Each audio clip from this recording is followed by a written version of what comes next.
Welcome back to another episode on God's Principles for Healthy Relationships, Season 2. I'm Martin Raj, and this is my wife Debbie. We are certified relationship coaches. In this season, we have been talking about points that people have asked questions, sincere, deep, honest questions, and we want to answer them with God's principles being the foundation. And today is one such topic, and that is what to do when trust is broken. That is a huge topic and a very sensitive one.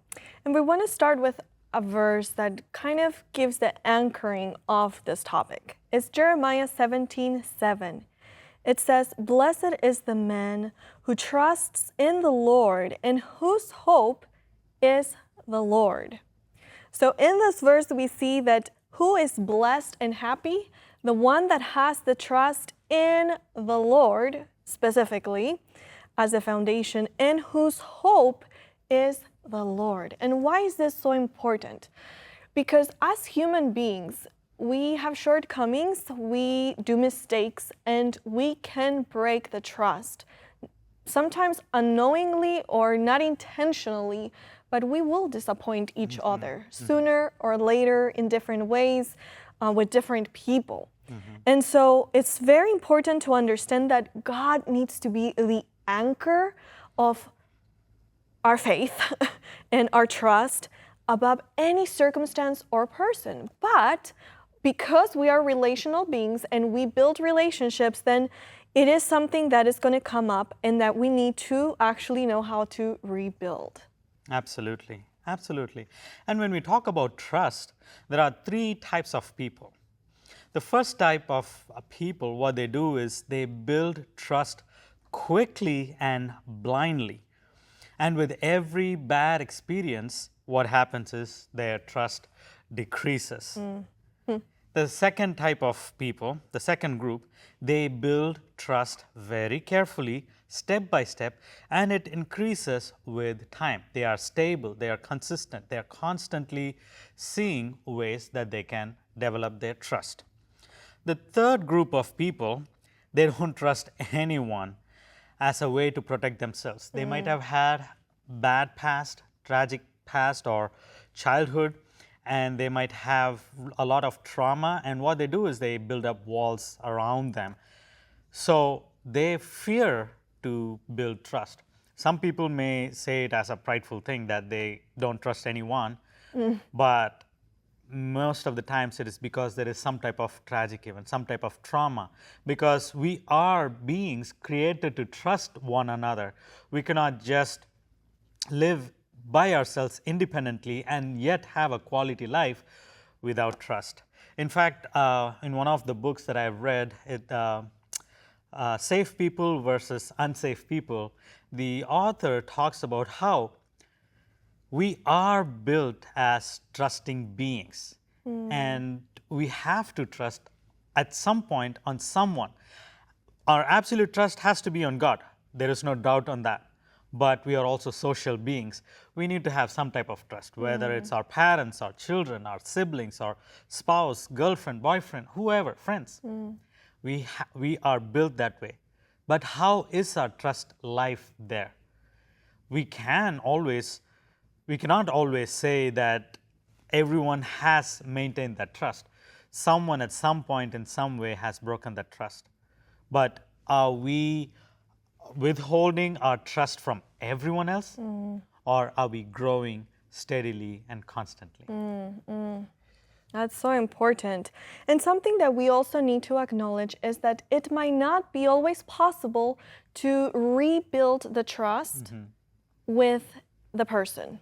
So whoever broke our trust, we can forgive, but not necessarily if there's not mutual work put into it and the right circumstances, that might not be rebuilt with that same person.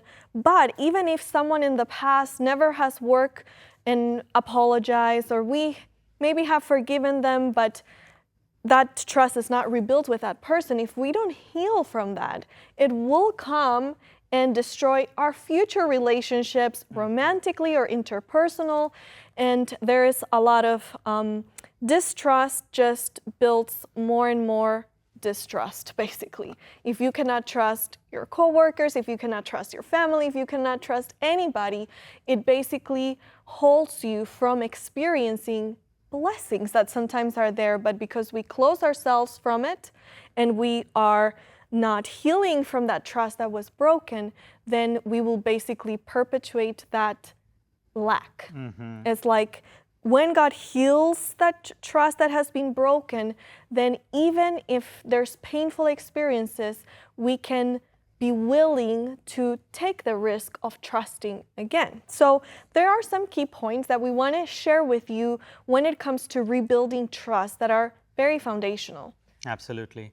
And one of the first ones is identifying what is the trust issues or your insecurities and where do they stem from. Without identifying, we cannot work on anything. In fact, it reminds me of the situation where King David had committed adultery with Bathsheba, but he didn't repent, he didn't ask for forgiveness up until he was told about it, right? The prophet Nathan had to come and tell him, you are that person that actually did the mistake or did the wrong. That is when King David recognized, all right, it is my fault, I need to ask God for forgiveness. And he mends his relationship with God. And that's the same thing with anything, which also includes trust in this aspect. So to understand or to work on trust issues, to work on something that is broken, you need to recognize what the trust issues or insecurities are and where do they stem from, what caused them. As I shared a few minutes ago, it can be some type of trauma from childhood. It can be because your parents were not available, or it can be because in your relationships, people have broken trust. But the point is, where do you stand? And I want to share a little bit as well, because this was a big thing that we had to face even when we started courting, because of past trust issues that had not been fully healed, especially in my case. So I had to understand, because I was the type of person, I think I was the number one, that builds up trust blindly, and just if someone said something, I would believe it fully and I would just defend whatever. And then slowly that trust decreased through the years when different situations happened that broke my trust.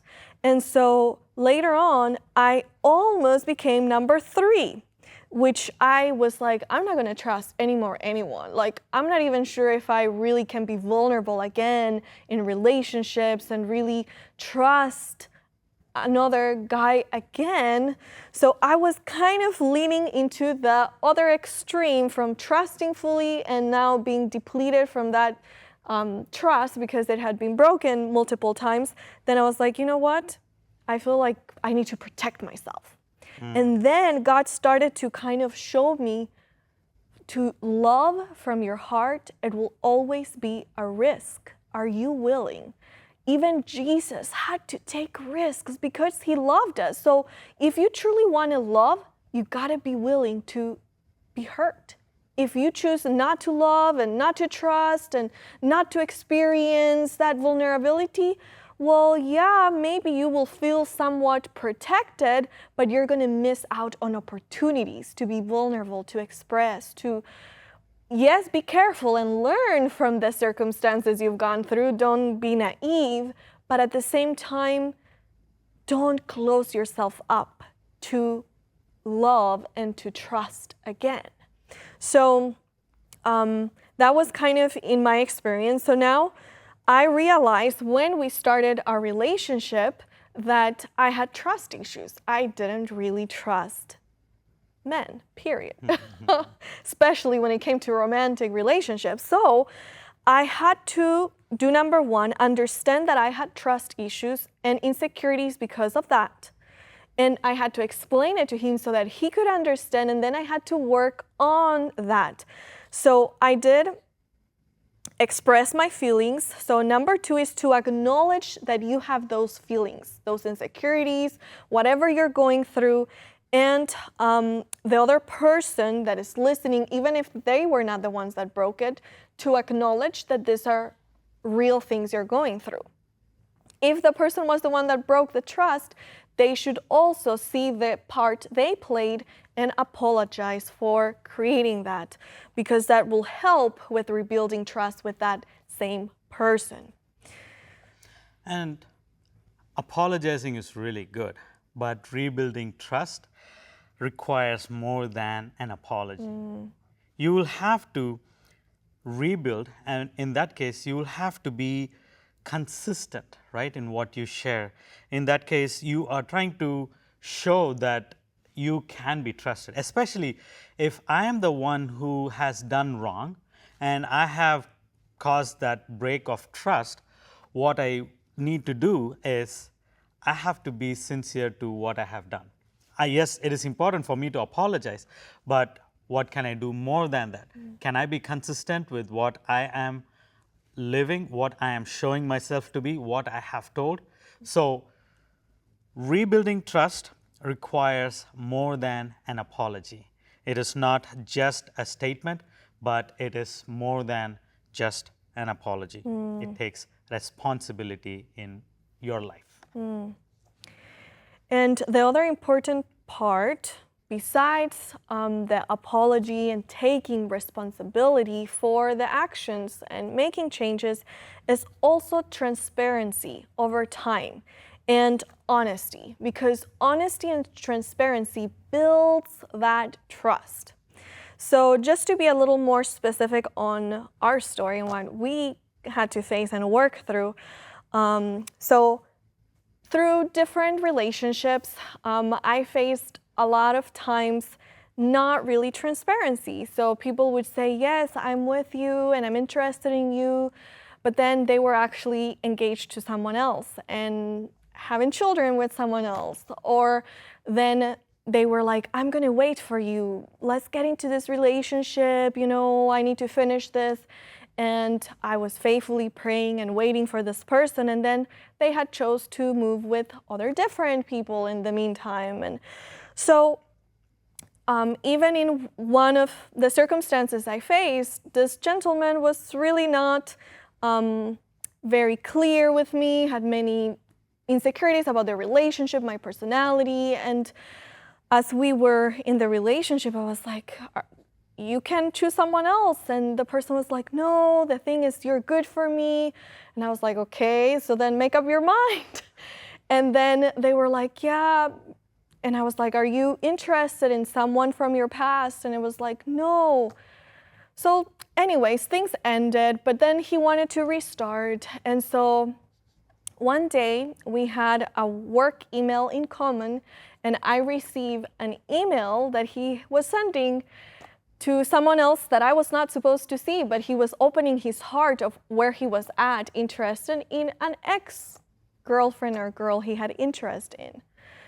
So after all of these circumstances, I would fully trust if I ask and you tell me something, you're telling the truth. But then I would see that they were confused and they were not really being transparent with me. So I came and said, hey, I received this email, what's going on?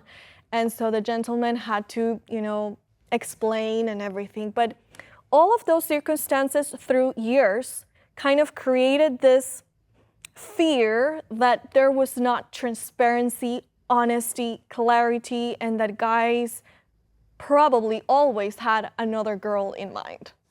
And so subconsciously, it piled up in me, and I didn't know, because I was so trusting before, that I didn't know I had trust issues. But then when we started the relationship, any little hint that there was another girl that he maybe was considering, I would be like, okay, there we go again. Like, that's it, But I would have a hard time expressing what I was feeling, so that was another issue. But it was very helpful for me to see that he was honest and transparent. He was like, I have nothing to hide. This is not like this. Let me show you. You can check all my messages, check my phone, like ask me questions. I'm willing to explain. And his openness and transparency through time really started to heal what everyone else had destroyed, all the other experiences in me, that there was more hiddenness, and without me even searching, things would pop up, email or text, or I would be using their phone and messages would appear, and I was like, I'm not even looking to see if they are not being honest. But then I became kind of a little traumatized, and I had to tell him, I don't trust you fully. How was that for you when I shared that? It definitely was heartbreaking for me, but I do want to add a little more context to it. When she said I was considering other girls, it is not for courtship or relationship. It was just a friendship that we had, but she felt like it might be something more than that. In reality, it was not the case, but because of her past experiences, she felt that. That is when I was very clear, listen, I am not interested in any other girl beside you. So if you, at any point you have any questions or doubts, feel free to ask me. Just be open and ask me, and I can give you answers. If you feel like you need to check my phone, go ahead and check it, because I don't have anything to hide. So I just wanted to add a little bit of that context so you'll have a better understanding. And yes, at one point I told her specifically that I trust her 100%. And in response, she said, I cannot say the same. I cannot trust you 100% because of what has happened. And she shared, even though I was understanding, I wanted to be understanding, it was really hurtful for me to know that my girlfriend here, I am trusting her and she is unable to trust me. But I wanted to show her that not all men are the same way, and just because I have like message other girls doesn't mean it is going to lead to something more personal. It is just a message. That's pretty much it. So that leads to the next point, which is rebuild trust slowly and with consistency. The point we want to make sure here is don't overpromise, but be consistent and follow through. The verse here says beautifully in Luke 16:10. He who is faithful in what is least is faithful also in much, and he who is unjust in what is least is unjust also in much. So, yes, it all depends on how we see it. If I want to fool Debbie, I can fool Debbie, but only for a certain time. After that, God is going to reveal it, especially if I'm trying to deceive someone. That's why God here is saying very clearly that he who is unjust in least is also unjust in much. Now, it won't just be with my wife or my girlfriend. It will grow and grow and grow to a bigger level, which will cause more bigger issues. So how do you rebuild trust? Rebuild it slowly with consistency. Don't overpromise. Don't say, I will bring the whole world into your feet. That is not true. It cannot happen. And also, sometimes we try to exaggerate, especially men have the tendency, I'm sorry to call men out, but we have the tendency to overpromise. We try to bend over backwards so that we can impress our girls. But whether you are a man or a woman, don't overpromise, especially with someone that already has gone through a broken trust phase. Just be consistent with what you've shared and follow through with it. They will appreciate that more than overpromising. And for me, it was very beautiful as well to see that when I shared with him, even though he was shocked, but he understood that. And I mentioned to him, it will take time. If you're patient with me and I continue to heal in this area and you prove to me something different. So trust is also gain. It's not something that you just say, trust me, and the person immediately will trust. Trust is something you need to earn by actions, not just words. And so we're big at telling young people, just watch the actions, not just what people say, because what you say, the wind can just take it and maybe you meant it, but you're not really acting according to it, so you don't really believe it. Absolutely. So the last point in this key points when it comes to rebuilding trust is pursue peace. And why are we saying pursue peace? Because many times we might not be able to fully fix the past or the situation that happened with a certain person, but we can also come to God and ask, like, Lord, please heal this part in my heart. Give me peace, a peace that passes understanding. Help me to trust in you and your plans for me. Help me to be grounded in you, that even if I go through experiences that are painful, that you are there to help me heal and also get stronger through them. And there's a beautiful promise in Psalms 147:3 that says, God heals the brokenhearted. Whatever that brokenness is, trust was broken, your love was broken, a relationship was broken, and He binds up their wounds. So God says, I am here to heal that brokenness, and out of it, make you wiser, out of it, give you more insights, out of it, teach you more of my love. Because how many times have we broken a relationship with God with our actions and everything, and He still wants us. He still risks all heaven to save us, to rescue us. And so it kind of goes beyond human understanding. But God wants to help us heal because, as I said at the beginning, loving, it takes risk. We will get hurt in different ways at different times. But if there's willingness from both parties to surrender, to apologize, to put the work, to be honest, to be transparent, to be consistent, to not just apologize, but take responsibility, it can be rebuilt even in a relationship. But even if that doesn't happen with the person themselves, we can receive the healing from God. And as we start building with others our relationship, we will start to see that there's beauty in just having that peace in the Lord. And I remember I asked Him, how come you can trust me? We have been together for, a couple months. You don't know me fully. How come you can trust me 100%? I was like, he's just blabbering again. But then I asked him that and he said, do you remember what he said? I don't He remember. said, I trust you because I trust God brought me to you and I trust in what He's doing. And that blew my mind and I was like, wow, I want to be there. I want to be there that if God is leading, I'm trusting the journey. No matter if it's all rosy or it has some challenges or some moments of pain. I want to trust God beyond a human being, but then in that process, I can also trust others around me because I trust God as the foundation. Mm-hmm. And I wanted to be there, but I told Him, I'm not there yet. Give me time because I'm working in this together with God. And He did, and it was beautiful. And it was a journey for me as well. And it always takes two people, right, to build the trust. It doesn't have to be with the same person that has broken the trust.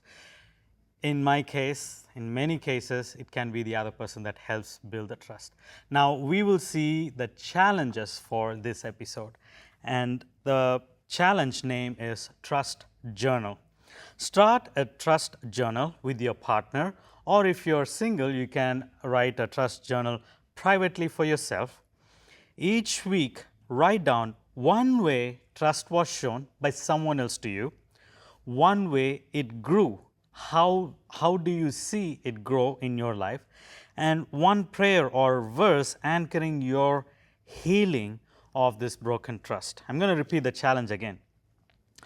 Have a trust journal. Each week, write down one way trust was shown to you. It can be from your spouse, it can be from your romantic partner, it can be some some friend that showed the trust. One way it grew. How did you feel about it? Did you feel like you could start trusting them a little bit more? Did you feel like, yes, actually, this is a beautiful friendship, or this is a beautiful relationship, and I can trust them a little bit more? Not completely yet, I'm not there yet, but I can grow in that aspect. And then the third one is write one prayer or one verse that is anchoring on healing. Trust in the Lord with all your heart and lean not unto your own understanding. So today's episode was on what to do when trust is broken. I'm Martin Raj and this is my wife Debbie. We are signing off on this episode and we will see you in another one. God bless.